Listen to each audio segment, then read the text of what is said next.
Assalamualaikum warahmatullahi wabarakatuh. Halo semuanya, berjumpa lagi dengan Ibu Zalia dalam kelas Bahasa Indonesia.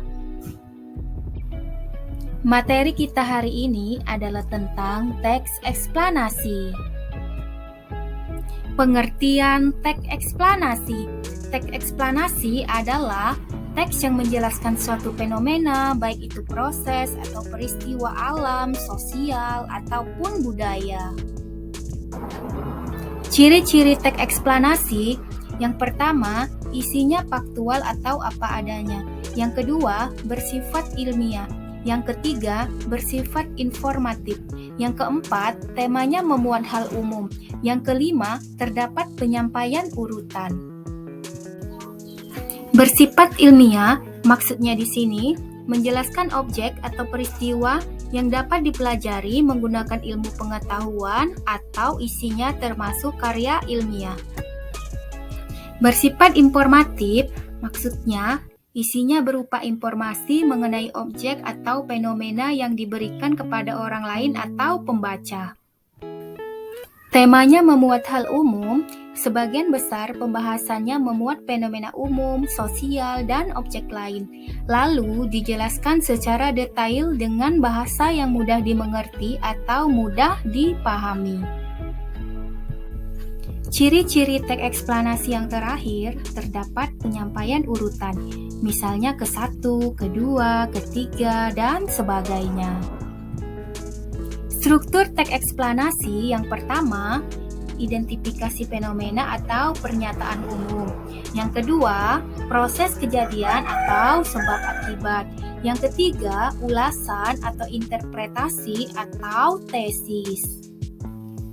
Struktur teks eksplanasi yang pertama itu identifikasi fenomena atau pernyataan umum adalah berisi pernyataan umum mengenai suatu topik yang akan dijelaskan proses terjadinya atau suatu proses keberadaan.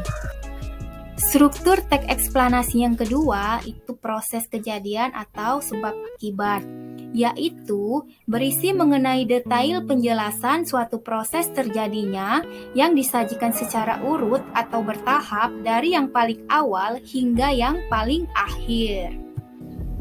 Struktur teks eksplanasi yang ketiga yaitu ulasan atau interpretasi, yaitu berisi tentang kesimpulan mengenai suatu topik yang telah dijelaskan. Berikutnya, kaidah kebahasaan teks eksplanasi. Kaidah kebahasaan teks eksplanasi yang pertama, topik bersifat umum atau generik.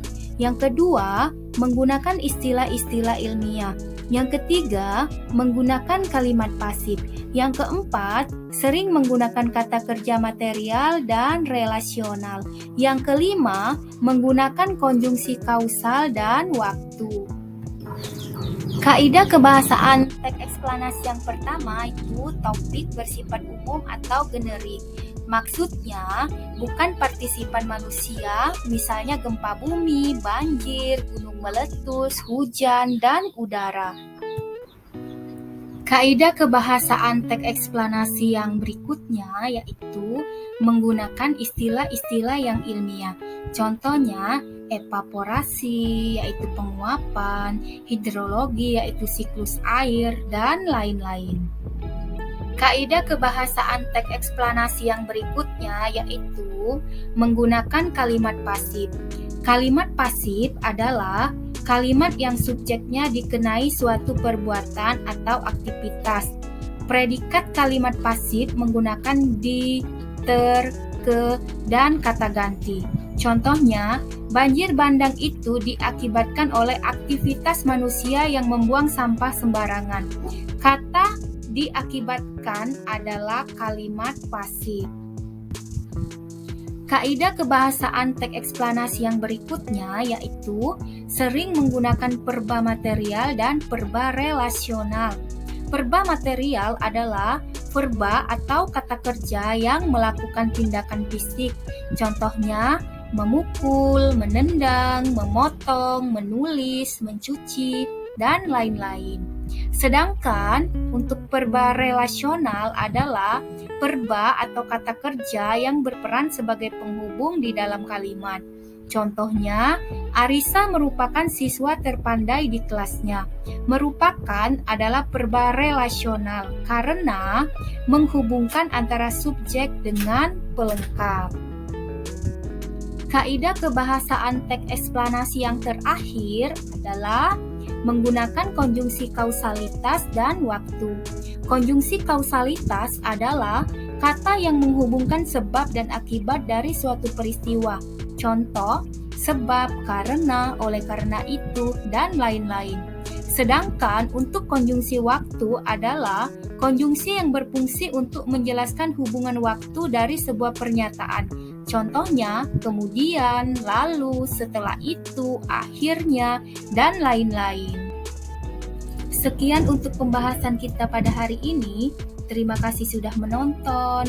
Sampai berjumpa kembali. Wassalamualaikum warahmatullahi wabarakatuh.